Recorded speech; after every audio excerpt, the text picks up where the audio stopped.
Dans ce cours, on va voir ensemble comment créer un site web gratuitement. Qui veut dire site web? Cela veut dire réserver un nom de domaine et un hébergement. Je vous offre dans cette vidéo, ou dans ce cours, comment obtenir un nom de domaine, plutôt un sous-domaine gratuitement et un hébergement gratuitement. Donc vous aurez la chance de créer un site web avec un sous-nom de domaine et un hébergement gratuitement for life, comme vous pouvez le constater ici sur la photo. Allons-y, on va sur profreehost.com pour créer un compte. C'est un site web qui va nous offrir cette possibilité. Il est professionnel, vous aurez un free hosting et ça toute la vie. Dans un premier temps, ce qu'on va faire ensemble, on va s'enregistrer. On va créer un compte sur Freehost. Une fois pour le créer, donc moi je vais vous demander d'y aller créer un compte Gmail. Par exemple, moi je l'ai fait ici, par exemple, j'ai wp-cours-en-ligne@gmail.com. Ça, je l'ai déjà créé auparavant, ce compte-là, et je vais m'enregistrer avec ce compte-là. Donc, vous voyez, là, je vais me connecter sur ma messagerie, j'insère mon identifiant, je clique sur suivant, et puis après, je vais insérer mon mot de passe, et je me connecte à ma messagerie. Une fois que c'est fait, et me voilà sur ma messagerie. Une fois je vais créer mon compte, je vais recevoir une notification pour activer mon compte. Et vous voyez ici, comme d'habitude, rien de spécial. Je crée un nouveau compte. Je vais insérer mon adresse mail et puis après un mot de passe. Et je valide. Là, vous aurez toujours la confirmation. Si vous n'êtes pas un robot, bien sûr, tout à fait, vous confirmez. Et puis après, vous validez. Une fois que c'est fait, donc lui, qu'est-ce qu'il va faire? Il va créer un compte.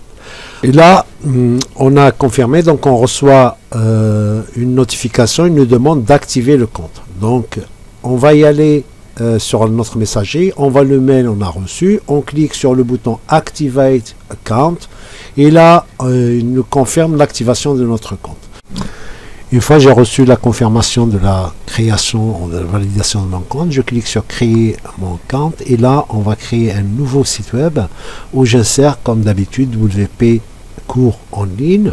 Ce sera le sous-domaine et vous avez le même nom de domaine 1ox.com et la case est cochée free nom de domaine. Je valide par la touche valider et puis après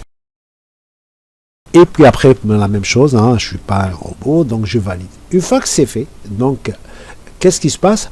Il va me créer mon site web. Mon site web, comme vous le voyez ici, c'est un sous-domaine wp-cours-en-ligne.1aux.com. Je clique sur Manage, après sur le cPanel. Une fois que j'ai cliqué sur ça, je vais commencer à mettre en place créer un site web. Une fois que je vais passer sur la partie cPanel, donc je dois valider et accepter les conditions. Et là, j'arrive sur ce qu'on appelle le cPanel de là où l'interface où je vais créer. Je vais cliquer sur SoftOculus. C'est là où je vais créer en fait mon site web WordPress.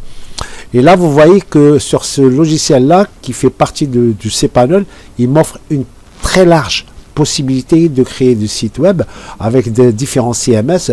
Moi, ce qui m'intéresse ici, donc on va créer un site web avec le CMS WordPress. Donc, la première des choses, je clique sur le bouton installer. Voilà, install now. Et là, je vais garder le paramétrage par défaut. Donc, vous voyez très bien HTTP ici, wp-cours-en-ligne.1aux.com. Et là, je vais donner un nom. Ce nom, le jour où je vais me connecter, donc je vais donner le nom de mon site. Je vais l'appeler par exemple WP cours en ligne. Ça, on le verra bien en détail par la suite. Et je vais créer dans la partie administration. Donc, j'ai besoin d'un identifiant et d'un mot de passe. Moi, je vous conseille dans cette partie-là, donc il faut ouvrir un fichier, par exemple, bloc-notes. N'oubliez pas de le noter quelque part, puisque vous aurez besoin de ça par la suite. Donc, là, je vais noter cwp cours en ligne.1aux.com. je vais créer mon identifiant ici c'est admin, je le note, voilà, donc je vais noter de quel site il s'agit, hein. Bien sûr, je vais insérer ces informations là pour ne pas oublier. Une fois que c'est bon, je vais en même temps, voilà, un aux.com, mon identifiant ici c'est admin, et je vais copier mon mot de passe qui me l'avait déjà proposé.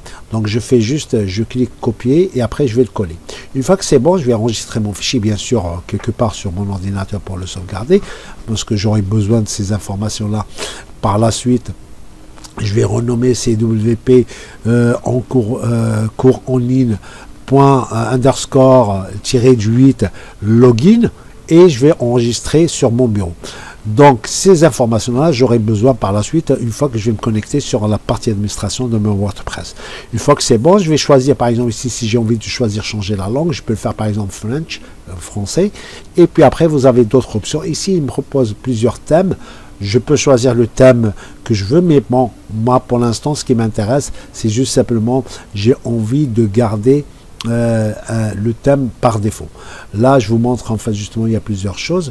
Une fois que vous avez aussi des options avancées, bon, on garde tout ça par défaut, on n'a pas besoin de modifier pour l'instant. Et puis après, je clique sur le bouton installer. Une fois que j'ai cliqué sur installer, il va m'installer mon WordPress, mon site web avec le CMS WordPress par défaut. Vous aurez ici deux liens. Le premier lien, je clique dessus, c'est le site web WordPress par défaut qui est installé par WordPress. Et le deuxième, il va me ramener directement vers la partie, le tableau de bord ou la partie administration de mon site web. Vous voyez très bien ici, je suis sur la partie administration. Je peux me déconnecter pour encore une fois se reconnecter. Pourquoi? Pour juste simplement vous montrer une fois comment ça se passe.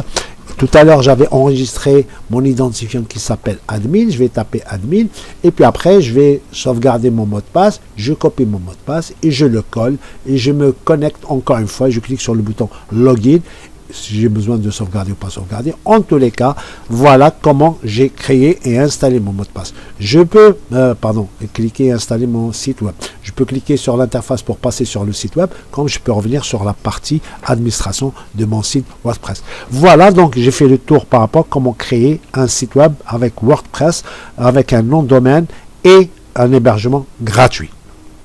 Je vous dis à très bientôt. Merci.